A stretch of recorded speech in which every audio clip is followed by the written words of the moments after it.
Hello friends, welcome to teaching Kishan YouTube channel. આપણે કંઈક બંધારણની શરૂઆત કરી દીધી હતી, જેની અંદર આપણે ઓલરેડી 51 લેક્ચર જોઈ ગયા છે। તો જો આગળના 51 લેક્ચર ન જોયા હોય તો ખાસ કરીને જોઈ લેજો, કારણ કે આપણે જે બંધારણ ચલાવીએ છીએ એ સ્ટેપ બાય સ્ટેપ, પ્રકરણ બાય પ્રકરણ ચલાવીએ છીએ।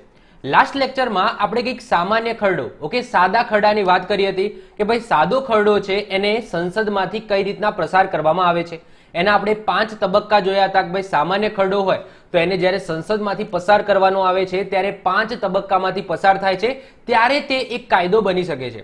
હવે આગળ આપણે બીજા નંબરનો જે ખરડો આવે છે એની વાત કરીશું, એ આવે છે નાણાં ખરડો, જેને આપણે મની બિલ પણ કહીએ છીએ। હવે આ નાણાં ખરડો શું હોય છે અને કઈ રીતના સામાન્ય ખરડાથી અલગ પડે છે એ આપણે જોઈશું।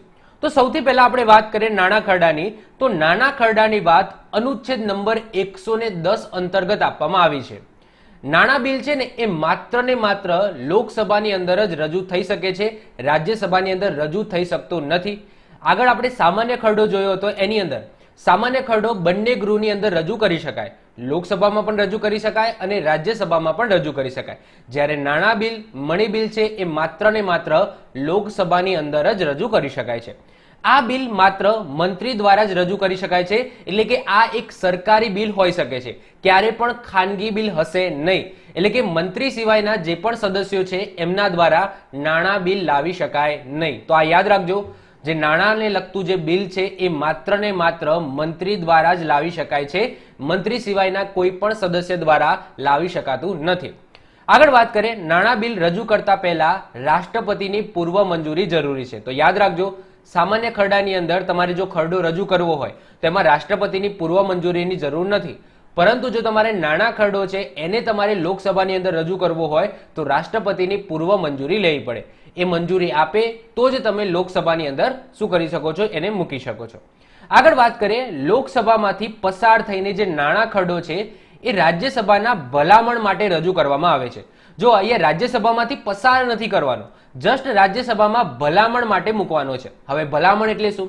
તો રાજ્યસભા છે જ્યારે નાણાં ખરડો છે એ લોકસભામાંથી પસાર થઈને આવશે ત્યારે એ શું કરશે, રાજ્યસભા એ નાણાં ખરડા ઉપર ચર્ચા વિચારણા કરશે, એની અંદર સુધારો નહીં કરી શકે, એની અંદર કંઈક એડ કરવું હોય એ નહીં કરી શકે, ખાલી ને ખાલી ભલામણ કરશે લોકસભાને કે જો તમે આ વસ્તુ નાણાં ખરડાની અંદર લખ્યું છે, આના કરતા તમે જો આવું લખ્યું હોત તો સારું રહેત। મતલબ કે ભલામણ કરી શકે છે, કહેવાય કે સૂચના, ઓકે, માર્ગદર્શન આપી શકે છે, બાકી બીજું કંઈ રાજ્યસભા કરી શકે નહીં।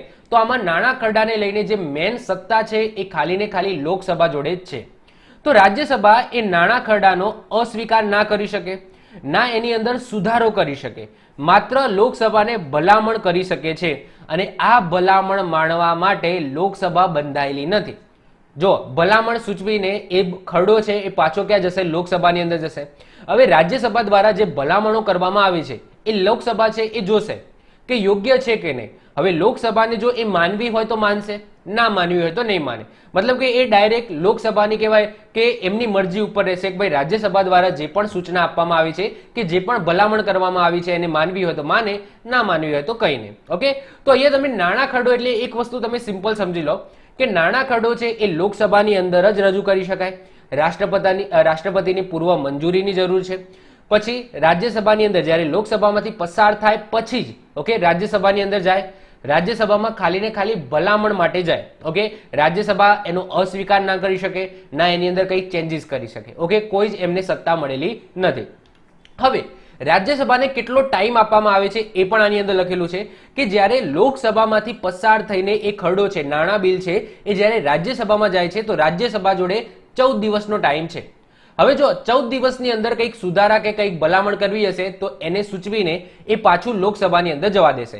જો 14 દિવસ થઈ ગયા તો લોકસભા છે એ માની લેશે કે ભાઈ રાજ્યસભાએ એ ખરડો છે એને પસાર કરી દીધો અથવા તો પાસ કરી દીધો, તો 14 દિવસ સુધી રાહ જોશે। ઓકે, લોકસભા એ 14 દિવસ સુધી રાહ જોશે કે ભાઈ 14 દિવસની અંદર કોઈ ભલામણ કરીને જો સૂચના કરીને જો રાજ્યસભામાંથી આવ્યો હશે પાછો તો ઇટ્સ ઓકે છે। બાકી જો જેવા 14 દિવસ પતી જશે એનો મતલબ લોકસભા એવું માની લેશે કે ભાઈ રાજ્યસભા જોડે કોઈ ભલામણ કરવા માટે કોઈ બાબત નથી, તો આપણે એને શું કરી દઈએ, ડાયરેક્ટ રાષ્ટ્રપતિ પાસે જવા દઈએ।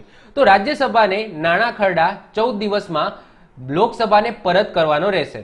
જો 14 દિવસમાં પરત નહીં કરે તો ખરડો બંને ગૃહમાંથી પસાર થયેલો ગણાશે અને આ ખરડો ક્યાં જતો રહેશે? સીધો રાષ્ટ્રપતિ પાસે જતો રહેશે। તેથી એમ કહી શકાય કે નાણાં ખરડાને પસાર કરવાની જે સત્તા છે એ માત્ર ને માત્ર લોકસભા અને રાષ્ટ્રપતિની મંજૂરી ઉપર જ આધારિત છે.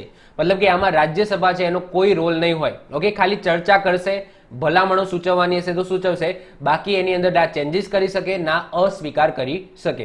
તો જુઓ, લોકસભા છે એમાંથી પસાર થઈ ગયો, હવે રાષ્ટ્રપતિ પાસે આવી ગયો. હવે રાષ્ટ્રપતિ છે ને એ નાણાં ખરડોનો સ્વીકાર પણ કરી શકે અને અસ્વીકાર પણ કરી શકે. યાદ રાખજો, રાષ્ટ્રપતિ જોડે સત્તા છે કે કોઈ નાણાં બિલ છે જે લોકસભામાંથી પસાર થઈને આવ્યું છે તો એનો અસ્વીકાર કરી શકે છે. તો સ્વીકાર કે અસ્વીકાર કરી શકે, પરંતુ પુનઃ વિચારણા માટે પાછું મોકલી શકે નહીં. તમને આગળ આપણે વાત કરી હતી કે ભાઈ સામાન્ય ખરડો હોય તો સામાન્ય ખરડામાં 3 સત્તાઓ છે રાષ્ટ્રપતિ પાસે, કાં તો સ્વીકાર કરે, કાં તો અસ્વીકાર કરે, કાં તો શું કરે, પુનઃ વિચારણા કરવા માટે સંસદની અંદર એક વખત પાછું મોકલી શકે.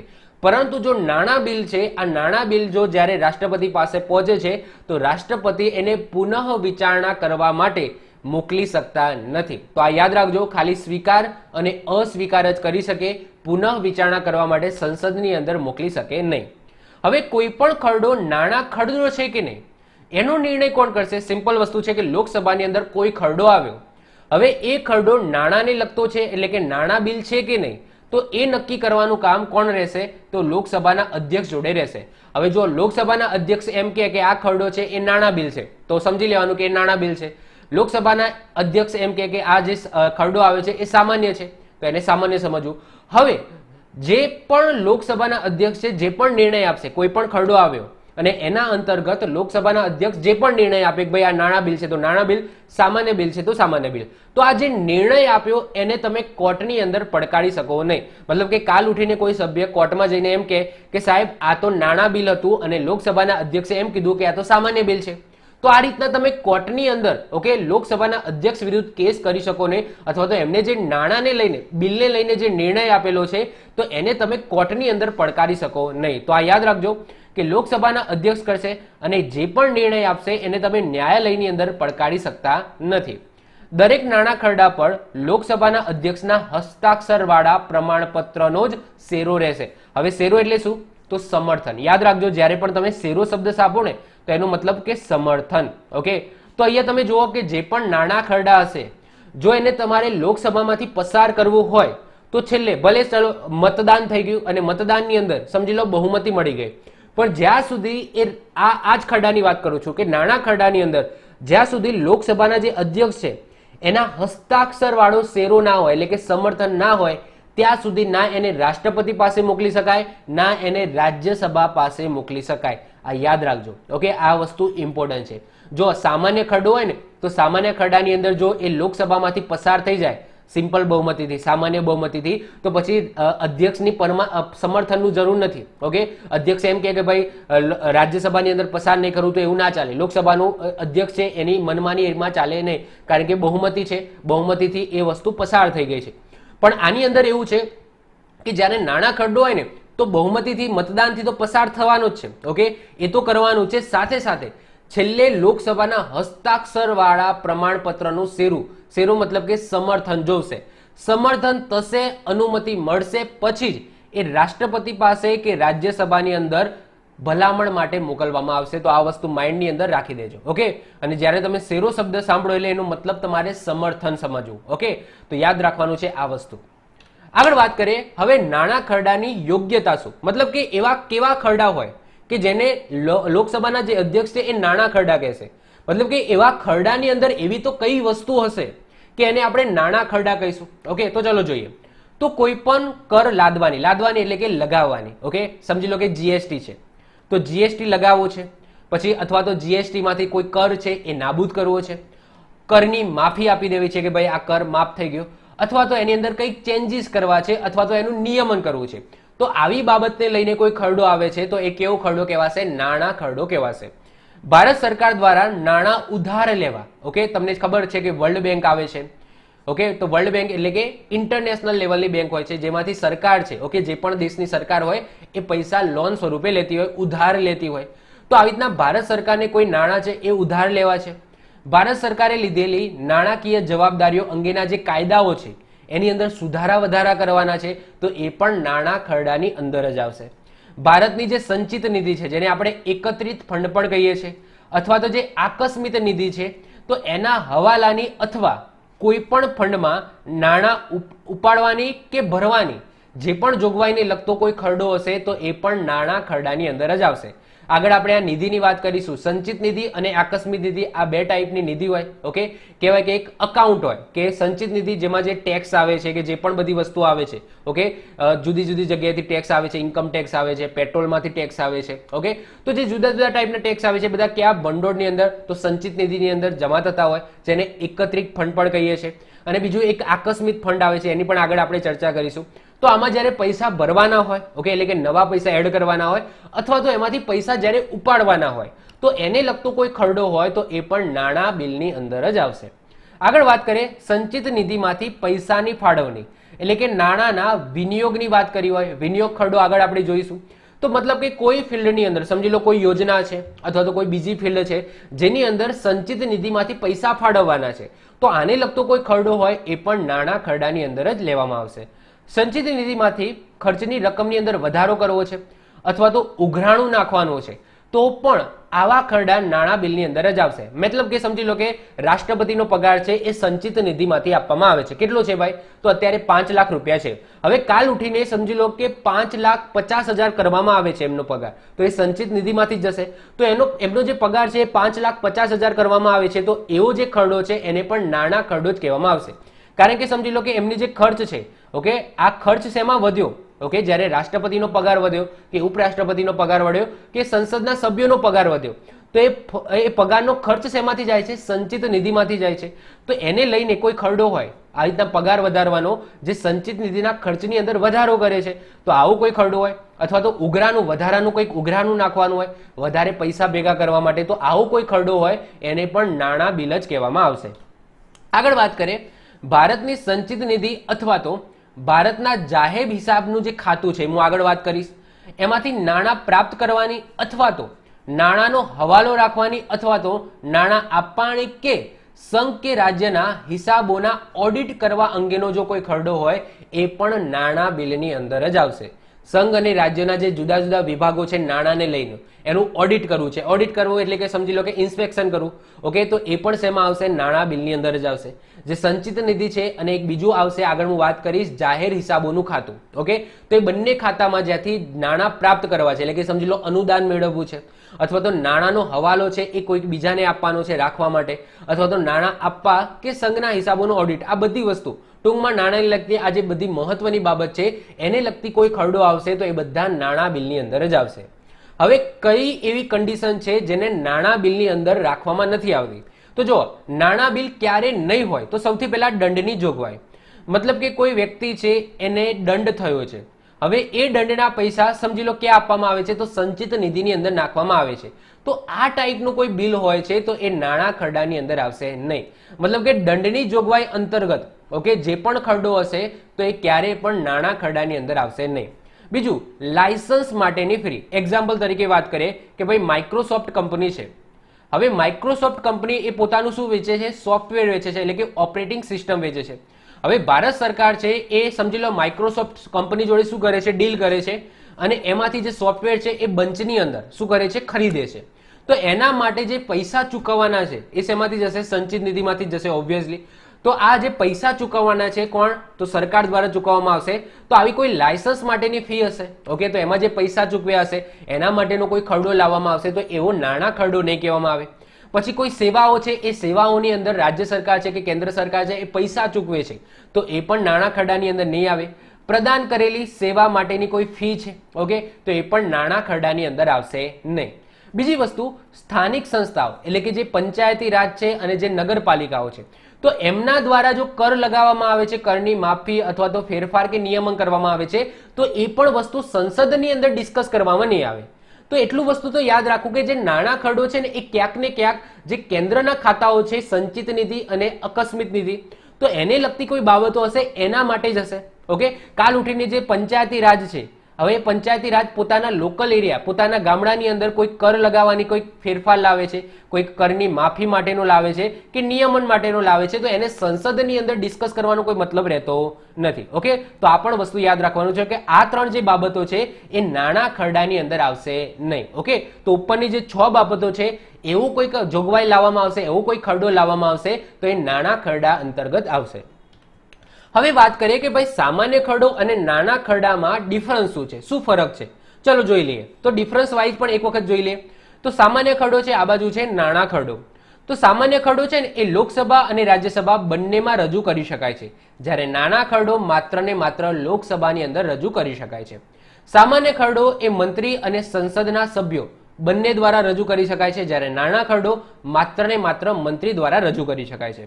સામાન્ય ખરડો રજૂ કરતા પહેલા રાષ્ટ્રપતિની કોઈ પૂર્વ મંજૂરી લેવાની જરૂર નથી, જ્યારે નાના ખરડાને તમારે જો સંસદની અંદર રજૂ કરવો હોય તો પૂર્વ મંજૂરી લેવી પડે છે રાષ્ટ્રપતિની. સામાન્ય ખરડામાં રાજ્યસભા એને સુધારી પણ શકે છે અને એનો અસ્વીકાર પણ કરી શકે છે, જ્યારે નાના ખરડાની અંદર રાજ્યસભા ના એને સુધારી શકે ના એનો અસ્વીકાર કરી શકે, માત્ર ને માત્ર લોકસભાની અંદર ભલામણ કરી શકે છે, અને એ ભલામણ માનવા માટે પણ લોકસભા એ બંધાયેલી નથી. રાજ્યસભા તેને મહત્તમ 6 મહિના સુધી રાખી શકે છે. આગળ આપણે વાત કર્યું હતું કે કોઈ સામાન્ય ખરડો હોય જ્યારે રાજ્યસભાની અંદર કે કોઈ બીજા જગ્યાએ જાય છે તો સમજી લો એક ગૃહમાંથી બીજા ગૃહમાં જાય છે તો બીજું ગૃહ છે એને 6 મહિના સુધી, મેક્સિમમ 6 મહિના સુધી રાખી શકે છે. જો 6 મહિનાની અંદર કશું નિર્ણય લેવામાં ના આવે એ ગૃહ દ્વારા તો પછી સંયુક્ત બેઠક થાય છે. જ્યારે નાણાં ખરડામાં એવું નથી. જ્યારે નાણાં ખરડો એ લોકસભામાંથી પસાર થઈને જ્યારે રાજ્યસભાની અંદર જાય છે તો એ વધુમાં વધુ 14 દિવસ સુધી અટકાયતમાં રાખી શકે. 14 દિવસ પછી લોકસભા એવું માની લેશે કે આ ખરડો છે એ રાજ્યસભાએ પસાર કરી લીધો, પછી એ ડાયરેક્ટ ક્યાં જતો રહેશે, રાષ્ટ્રપતિ પાસે જતો રહેશે. સામાન્ય ખરડાની અંદર જો ગૃહની અંદર મતભેદ થાય છે, ઓકે, તો રાષ્ટ્રપતિ સંયુક્ત બેઠક બોલાવે છે અનુચ્છેદ નંબર 108 પ્રમાણે, જ્યારે નાણાં બિલની અંદર સંયુક્ત બેઠક બોલાવવાની કોઈ જ જોગવાઈ નથી. મતલબ કે નાણાં બિલની અંદર જો પહેલા તો આમાં ડિસ્પ્યુટ થવાનો જ નથી, કારણ કે આમાં રાજ્યસભાને અંદર કોઈ સત્તા આપવામાં જ નથી આવી. મતલબ કે લોકસભામાંથી જો પસાર થઈ જશે નાના ખરડો, એનો મતલબ કે એ બિલ પસાર થઈ ગયું, સીધું રાષ્ટ્રપતિ પાસે જતું રહેશે. તો આની અંદર ડિસ્પ્યુટ થવાની કોઈ સંભાવના છે જ નહીં, કારણ કે રાજ્યસભાને સત્તા આપેલી જ નથી. તો આની અંદર સંયુક્ત બેઠકની પણ કોઈ જોગવાઈ નથી. રાષ્ટ્રપતિ પુનઃ વિચારણા માટે એક વખત મોકલી શકે છે સામાન્ય ખરડાની અંદર, જ્યારે નાણાં ખરડાની અંદર રાષ્ટ્રપતિ એ ખાલી સ્વીકાર કરી શકે અને અસ્વીકાર કરી શકે, પુનઃ વિચારણા માટે મોકલી શકે નહીં. તો આ વસ્તુ યાદ રાખજો. તો આ ડિફરન્સ છે સામાન્ય ખરડો અને નાણાં ખરડા વિશે. તો આઈ હોપ સો નાણાં ખરડો છે એ તમને ક્લિયર થઈ ગયો હશે. હવે નેક્સ્ટ આપણે વાત કરીશું નાણાકીય ખરડો, જેને ફાઇનાન્સ બિલ કહેવામાં આવે છે. જે નાણાં ખરડો છે એને મની બિલ કહેવામાં આવે છે, નાણાકીય ખરડો એને ફાઇનાન્સ બિલ કહેવામાં આવે છે.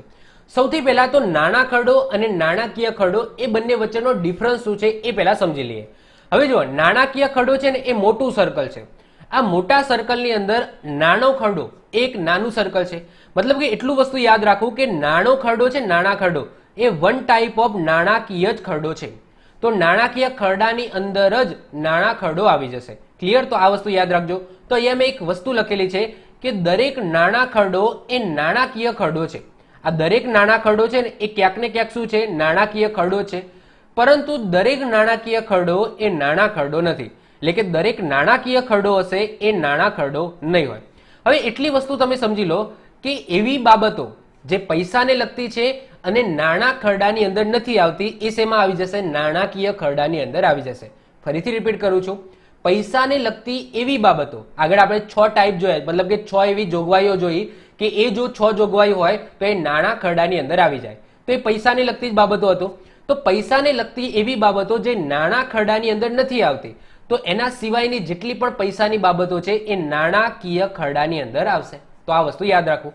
જો શું લખેલું છે, તો નાણાં બિલમાં સમાવેશ ન હોય તેવી તમામ નાણાંને લગતી બાબતો સાથે સંબંધિત છે નાણાકીય ખરડો. તો યાદ રાખજો, જેમ કે આવક અને ખર્ચ. ઓકે, જેમ કે તમને ખબર છે કેગ. કેગ છે એ શું કરે છે, તો કેગ છે એ જે સરકાર છે એ પૈસા કેટલા ખર્ચે છે અને એમની કેટલી આવક થાય છે, તો એનું આખું શું કરે છે, નિયમન રાખે છે. તો જે સરકારની આવક અને ખર્ચને લઈને કોઈ અલગ બીજો કોઈ ખરડો હશે જે નાણાં બિલની અંદર સમાવેશ નહીં હોય તો એ નાણાકીય ખરડાની અંદર આવશે. નાણાકીય ખરડાની વાત એ બંધારણના કયા અનુચ્છેદમાં છે, તો અનુચ્છેદ નંબર 117 છે. યાદ રાખજો કયામાં છે? અનુચ્છેદ નંબર 117 નાણાકીય ખરડાની વાત કરી છે. હવે નાણાકીય ખરડાની અંદર પણ એના બે પ્રકાર પડે છે, નાણાં ખરડો અને નાણાકીય ખરડો. આ બંને તો અલગ છે જ, પણ નાણાકીય ખરડાની અંદર પણ એના બે પ્રકાર કરે છે. એક તો નાણાકીય ખરડો 1 જે અનુચ્છેદ નંબર 117 વાત કરેલી છે, અને બીજો આવશે નાણાકીય ખરડો 2 જે અનુચ્છેદ 117 વાત કરેલી છે. હવે આ બંનેનો ડિફરન્સ સમજવો પણ જરૂરી છે, કારણ કે નોર્મલી આપણે નાણાકીય ખરડો અને નાણાં ખરડેનો ડિફરન્સ તમે સમજી જતા હોય, પરંતુ નાણાકીય ખરડાની અંદર પણ એના જે બે પેટા પ્રકાર આવે છે કે એક નાણાકીય ખરડો 1 આવશે અને નાણાકીય ખરડો 2, આ બંને વચ્ચેનો ડિફરન્સ પણ તમારે સમજવો પડશે. ચલો સૌથી પહેલા વન બાય વન એક એક કરીને સમજીએ. સૌથી પહેલા વાત કરીએ નાણાકીય ખરડો 1. નાણાકીય ખરડો 1 એ જે નાણાં ખરડા છે ને 110 હેઠળ જે નાણાં ખરડાની વાત કરેલી છે, આગળ આપણે જોઈ ગયા, એના હેઠળ કોઈ બાબત અથવા તો નાણાંને લગતી બીજી બાબતનો સમાવેશ થાય છે, જેમ કે બિલ જેના ઉધાર લેવાની કલમ સામેલ હોય. ઓકે, હવે જો સિમ્પલ વસ્તુ છે, નાણાકીય ખરડા 1 ની અંદર એવી બધી બાબતોની વાત કરેલી છે જે નાણાં ખરડાની અંદર ના આવતી હોય. નાણાં ખરડાની અંદર આપણે 6 વસ્તુઓ જોઈ કે આ જો 6 વસ્તુઓને લઈને કોઈ ખરડો હશે, કોઈ બિલ હશે, તો એને આપણે નાણાં ખરડાની અંદર મૂકીશું. હવે એના સિવાયનું કંઈક મની બિલ હશે, એના સિવાયનું કંઈક સમજી લો કે નાણાંને લગતી કોઈ બાબત હશે જે નાણાં ખરડાની અંદર નથી આવતી, તો એના સિવાયની જે બાબતો આવશે એ નાણાકીય ખરડા 1 ની અંદર તમને જોવા મળશે. તો યાદ રાખજો, જેમ કે એક બિલ જેમાં ઉધાર લેવાની કલમ સામેલ હોય તો એ શેમાં આવશે? નાણાકીય ખરડા 1 ની અંદર. હવે સૌથી પહેલા આપણે એવી વસ્તુ સમજી લઈએ કે જે નાણાકીય બિલ 1 અને આગળ આપણે જોયું નાણાં ખરડો, આ બંનેમાં સમાન હોય. તો અહીંયા એવી પહેલા તો બે બાબતો છે કે જે નાણાકીય બિલ 1 અને નાણાં ખરડા આ બંનેની અંદર સમાન હોય, તો એવી બે બાબતો છે, સમજી લઈએ. તો આગળ આપણે નાણાં બિલ જોયું હતું, તો એની અંદર મેં વાત કરેલી હતી કે નાણાં બિલ છે ને એ માત્ર ને માત્ર લોકસભાની અંદર જ રજૂ કરી શકાય છે. એ જ રીતના નાણાકીય બિલ 1 છે એ પણ માત્ર ને માત્ર લોકસભાની અંદર જ રજૂ કરી શકાય છે, રાજ્યસભામાં નહીં. તો બંનેમાં આ સામ્યતા છે. બીજી શું સામ્યતા છે કે જે રીતના નાણાં ખરડાની રજૂ કરતા પહેલા, લોકસભામાં રજૂ કરતા પહેલા રાષ્ટ્રપતિની પૂર્વ મંજૂરીની જરૂર છે, એ જ રીતના નાણાકીય બિલ 1 ને તમારે જો લોકસભામાં રજૂ કરવું હોય તો રાષ્ટ્રપતિની પૂર્વ મંજૂરી લેવી પડે. તો આ બે વસ્તુ એવી છે જે નાણાકીય બિલ 1 અને નાણાં ખરડામાં સમાન છે. તો આ વસ્તુ યાદ રાખી લેજો, પૂછાઈ જાય એક્ઝામની અંદર MCQ સ્વરૂપે કે નાણાં ખરડા અને નાણાકીય બિલ 1 આ બંનેની અંદર કઈ બે બાબતો સમાન છે? તો એક તો લોકસભામાં જ રજૂ કરી શકાય છે બંને બિલ, રાજ્યસભામાં નહીં, અને બંને બિલને રજૂ કરતા પહેલા રાષ્ટ્રપતિની પૂર્વ મંજૂરી લેવી પડે છે. બાકીની જે બધી બાબતો રહી ને, આ બે સિવાયની જેટલી પણ બાકીની બાબતો રહી નાણાકીય બિલ 1 ની, એ બધી સામાન્ય ખરડાના જેવી છે. તો અન્ય બાબતોમાં નાણાકીય બિલ 1 એ સામાન્ય ખરડાના જેવી જ છે. જેમ કે રાજ્યસભા તેને સુધારી શકે છે અને અસ્વીકાર પણ કરી શકે છે. જો નાણાં બિલની અંદર આપણે શું જોયું કે રાજ્યસભા છે ના એને સુધારી શકે ના એનો અસ્વીકાર કરી શકે, પરંતુ નાણાકીય બિલ 1 છે એની અંદર રાજ્યસભા એનો સુધારો કરી શકે અને એનો અસ્વીકાર પણ કરી શકે. હા, નિયમ એવું કહે છે કે પહેલા લોકસભાની અંદર રજૂ કરવામાં આવશે, પરંતુ જ્યારે લોકસભામાંથી પસાર થઈને જ્યારે રાજ્યસભામાં જશે તો રાજ્યસભા એને અસ્વીકાર પણ કરી શકશે અને રાજ્યસભા એની અંદર સુધારો પણ કરી શકશે. શેમાં? નાણાકીય બિલ 1 ની અંદર. આગળ વાત કરીએ, જો મતભેદ થાય છે તો રાષ્ટ્રપતિ બંને ગૃહની સંયુક્ત બેઠક બોલાવી શકે છે. નાણાં બિલની અંદર સંયુક્ત બેઠકની કોઈ જ જોગવાઈ નથી. જ્યારે નાણાકીય બિલ 1 ની અંદર જો એવું કોઈ બિલ આવશે અને મતભેદ થશે તો રાષ્ટ્રપતિ બંને ગૃહની સંયુક્ત બેઠક અનુચ્છેદ નંબર 108 પ્રમાણે બોલાવી શકશે. રાષ્ટ્રપતિ આ બિલનો સ્વીકાર, અસ્વીકાર કે પુનઃ વિચારણા માટે મોકલી શકે છે. નાણાં બિલની અંદર આપણે શું જોયું હતું કે રાષ્ટ્રપતિ સ્વીકાર અને અસ્વીકાર જ કરી શકે, પુનઃ વિચારણા માટે મોકલી શકે નહીં. જ્યારે નાણાકીય બિલ 1 છે એને પુનઃ વિચારણા માટે પણ મોકલી શકે છે. તો અહીંયા તમે એક વસ્તુ તમે સમજી લો કે નાણાકીય બિલ 1 અને નાણાં ખરડામાં ડિફરન્સ આટલો જ છે. બે જ બાબતની સમાનતા છે કે બંને બિલ લોકસભામાં રજૂ થાય છે અને બંને બિલની અંદર રાષ્ટ્રપતિની પૂર્વ મંજૂરી લેવી પડે છે. બાકી બંનેમાં બીજી કોઈ સમાનતા નથી. આ બેને લઈને જ સામ્યતા છે.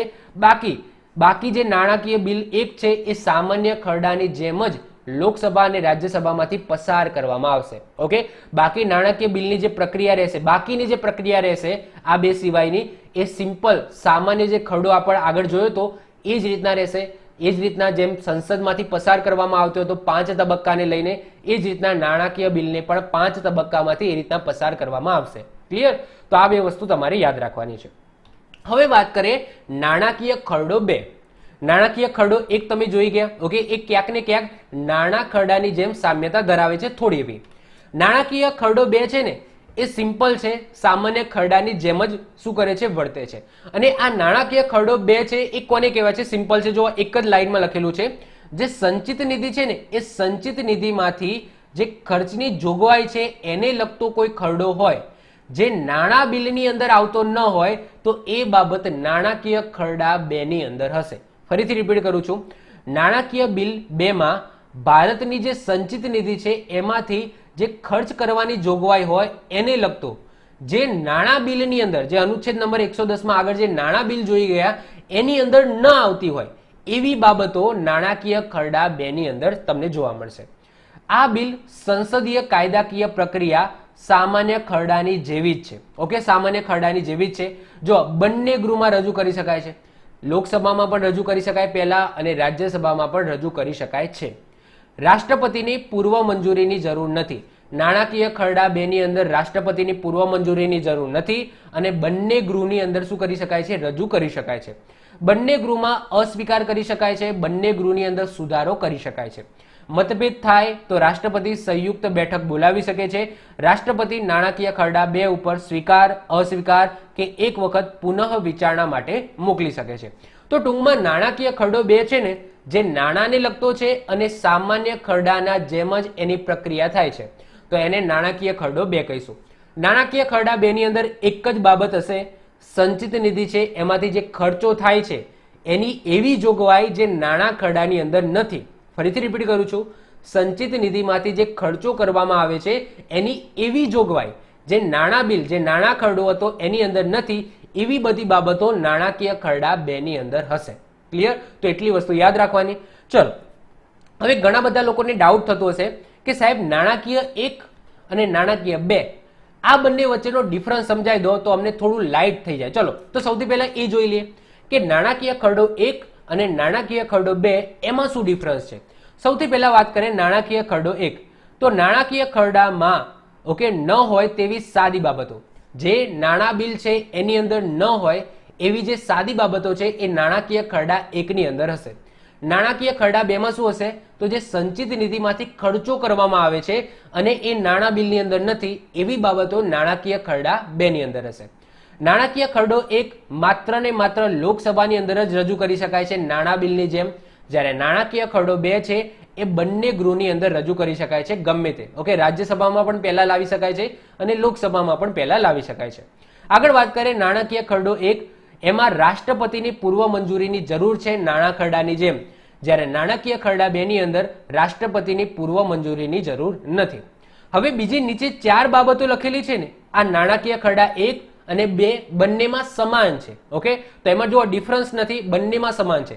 એટલે કે નાણાકીય ખરડો 1 અને નાણાકીય ખરડો 2 બંનેની અંદર સંયુક્ત બેઠકનું આયોજન થઈ શકે છે, જ્યારે નાણાં ખરડાની અંદર નહીં થઈ શકે. ઓકે, નાણાકીય ખરડો 1 અને 2 બંનેમાં સંયુક્ત બેઠક થઈ શકશે, નાણાં ખરડાની નહીં. આગળ વાત કરીએ રાષ્ટ્રપતિ નાણાકીય ખરડો 1 અને 2 બંનેનો સ્વીકાર કરી શકે, અસ્વીકાર કરી શકે અને બંને ખરડાને એક વખત પુનઃ વિચારણા કરવા માટે મોકલી શકે છે. આગળ વાત કરીએ નાણાં ખરડો 1 અને 2, જો એની અંદર મતભેદ થાય છે તો સંયુક્ત બેઠક મેં આગળ વાત કરી લીધી. આ બંનેને જો તમારે પસાર કરવાની જે પ્રક્રિયા છે ને એ બંનેમાં સામાન્ય ખરડાની જેમ જ છે, સામાન્ય બહુમતી વાળી. આગળ વાત કરીએ કે નાણાકીય ખરડો 1 અને 2 બંનેને રાજ્યસભા એ સુધારો પણ કરી શકે અને એનો અસ્વીકાર પણ કરી શકે છે. તો આ ડિફરન્સ છે નાણાકીય ખરડો 1 અને નાણાકીય ખરડો 2. મતલબ કે આ બે બાબતો છે ને એ જ ખાલી અલગ પડે છે, એટલું યાદ રાખી લેવાનું. ઓકે, આ જે બે બાબતો છે એ નાણાકીય ખરડો 1 અને 2 ની અંદર અલગ પડે છે. નાણાં ખરડો 1 ખાલી લોકસભામાં થશે, નાણાં ખરડો 2 એ બંને ગૃહમાં થશે. નાણાં ખરડા 1 માં રાષ્ટ્રપતિની પૂર્વ મંજૂરીની જરૂર પડશે, નાણાં ખરડા 2 ની અંદર રાષ્ટ્રપતિની પૂર્વ મંજૂરીની જરૂર નહીં પડે. ક્લિયર? તો આ વસ્તુ યાદ રાખજો. હજુ આપણે એક બીજો ડિફરન્સ જોઈ લઈએ, નાણાં ખરડો અને નાણાકીય ખરડો. ઓકે, ચલો આ પણ ડિફરન્સ જોઈ લઈએ. નાણાં ખરડાની અંદર અને નાણાકીય ખરડાની અંદર શું મેન ડિફરન્સ પડે છે. જે નાણાં ખરડો છે એ અનુચ્છેદ નંબર 110 માં આપેલો છે, જ્યારે નાણાકીય ખરડો એ અનુચ્છેદ નંબર 117 માં આપેલો છે. હવે આની અંદર પણ બે પ્રકાર પડે છે. નાણાકીય ખરડો 1 જે 117(1) માં આપેલો છે અને નાણાકીય ખરડો 2 એ 117(3) ની અંદર આપેલો છે. આગળ વાત કરીએ, નાણાં ખરડાની અંદર કર લગાવવા, ઘટાડવા, નાબૂદ કરવા અથવા તો એની અંદર ફેરફાર કરવાના મોસ્ટ ઓફ ધ બિલ હશે. જ્યારે નાણાકીય ખરડાની અંદર નવા કર ઉમેરવા, સંચિત નિધિમાંથી જે ખર્ચો કરવામાં આવે છે એ બધી જોગવાઈઓ નાણાકીય ખરડાની અંદર હશે. નાણાં ખરડો એ રાજ્યસભામાંથી પસાર કરવો જરૂરી નથી, જ્યારે નાણાકીય ખરડો એ બંને ગૃહમાંથી પસાર કરવો જરૂરી છે. યાદ રાખજો, લોકસભાની અંદર એ નાણાં ખરડો પસાર થઈ જશે તો એ સીધો રાષ્ટ્રપતિ પાસે એમની મંજૂરી માટે જ આમ તો જશે, મતલબ કે એ રાજ્યસભાની અંદર જશે ખરો, નાણાં ખરડો એ રાજ્યસભામાં જશે ખરો પણ ખાલી ને ખાલી ભલામણ માટે જશે. ઓકે, પસાર કરવા માટે નહીં. ઓકે, એને અસ્વીકાર કરી શકે નહીં. જ્યારે નાણાકીય ખરડામાં એ રાજ્યસભા છે એનો અસ્વીકાર કરી શકે, એની અંદર સુધારો પણ કરી શકે છે. જ્યારે નાણાં ખરડામાં રાજ્યસભા ના સુધારો કરી શકે, ના અસ્વીકાર કરી શકે છે અને 14 દિવસની અંદર ઓકે એને પસાર કરી દેવું પડે. જો પસાર ન કરે તો પસાર થયેલો ગણાશે. ક્લિયર? તો આ યાદ રાખજો. આગળ વાત કરીએ, પ્રત્યેક નાણાં ખરડો એ નાણાકીય ખરડો છે. પ્રત્યેક નાણાકીય ખરડો એ નાણાં ખરડો નથી. જો મેં આગળ પણ વાત કરી હતી કે આ મોટું સર્કલ છે એ નાણાકીય છે, નાણાકીય ખરડો છે અને એની અંદર શું છે? નાણાં ખરડો છે. તો દરેક નાણાં ખરડા છે એ નાણાકીય ખરડા કહેવાશે. ઓકે, દરેક નાણાં ખરડા એ નાણાકીય ખરડા કહેવાશે, પણ દરેક નાણાકીય ખરડા એ નાણાં ખરડા કહેવાશે નહીં. તો પ્રત્યેક નાણાં ખરડા છે એ નાણાકીય ખરડા છે, પરંતુ પ્રત્યેક નાણાકીય ખરડા એ નાણાં ખરડા નથી. રાષ્ટ્રપતિ પુનઃ વિચારણા માટે મોકલી શકે નહીં. જો નાણો ખરડો હોય તો એને પુનઃ વિચારણા માટે મોકલી શકે નહીં, ખાલી સ્વીકાર અને અસ્વીકાર કરી શકે. જ્યારે નાણાકીય ખરડો હોય તો એની અંદર પુનઃ વિચારણા માટે એક વખત સંસદને મોકલી શકે છે. નાણાં ખરડાની અંદર બંને ગૃહની સંયુક્ત બેઠક થતી નથી, જ્યારે નાણાકીય ખરડાની અંદર બંને ગૃહની શું થાય છે? સંયુક્ત બેઠક થાય છે. તો આ ડિફરન્સ છે નાણાં ખરડા અને નાણાકીય ખરડા વિશે. તો આઈ હોપ સો ક્લિયર થઈ ગયું હશે. હવે જે છેલ્લો ચોથા નંબરનો જે ખરડો આવે છે, મેં તમને કીધું હતું પહેલા કે 4 ટાઈપના ખરડા હોય: સામાન્ય, નાણાં, નાણાકીય અને બંધારણીય સુધારા અંગેના. હવે જો આ બંધારણીય સુધારા અંગેનો જે ખરડો છે ને, આને તો મેં આખા એક લેક્ચરની અંદર ડીપમાં ભણાયેલું છે, તો આના વિશે વધારે ચર્ચા નહીં કરીએ. ઓકે, તમે એક લેક્ચર જોઈ લેજો, આગળ સ્ટાર્ટિંગમાં ચલાવેલો છે બંધારણીય સુધારા. ઓકે, તો એ બંધારણીય સુધારામાં આખી જે મેં પ્રોસેસ છે એ ડીપમાં સમજાવેલી છે કે કઈ રીતના બંધારણીય સુધારા માટેની પ્રોસેસ થાય છે, એ મેં તમને આગળ ડીપમાં સમજાવેલી છે. તો ચલો આમાં થોડું ઉપર છેલ્લું વાત કરી લઈએ, કારણ કે ડીપમાં મેં ઓલરેડી ભણાવેલું છે. તો બંધારણીય સુધારા માટેના ખરડો એ અનુચ્છેદ નંબર 368 અંતર્ગત વાત કરવામાં આવેલી છે. સંસદના બંને ગૃહની અંદર રજૂ કરી શકાય. ઓકે, બંધારણીય સુધારા માટેનો જે ખરડો છે એ સંસદના બંને ગૃહની અંદર લાવી શકાય છે. યાદ રાખજો, આગળ જે આપણે ખરડા જોયા, નાણાં ખરડા, નાણાકીય ખરડા અને સામાન્ય ખરડા, બધાની અંદર સામાન્ય બહુમતી હતી એને પસાર કરવા માટે. જ્યારે બંધારણીય સુધારા માટેનો જો ખરડો હોય તો એની અંદર ગૃહમાં વિશિષ્ટ બહુમતી એટલે કે 2/3 બહુમતી જરૂર પડશે. આગળ વાત કરીએ, બંધારણીય સુધારા માટે ખરડો હોય અને એમાં બંને ગૃહ વચ્ચે જો મતભેદ થાય છે તો એની અંદર સંયુક્ત બેઠક બોલાવવાની કોઈ જ જોગવાઈ નથી. તો માઇન્ડની અંદર એટલું રાખવાનું કે નાણાં ખરડો અને બંધારણીય સુધારા માટેનો ખરડો, આ બંનેની અંદર સંયુક્ત બેઠક હોય નહીં. ફરીથી રિપીટ કરું છું, નાણાં ખરડો અને બંધારણીય સુધારા માટેનો ખરડો, આ બંનેની અંદર સંયુક્ત બેઠક થશે નહીં.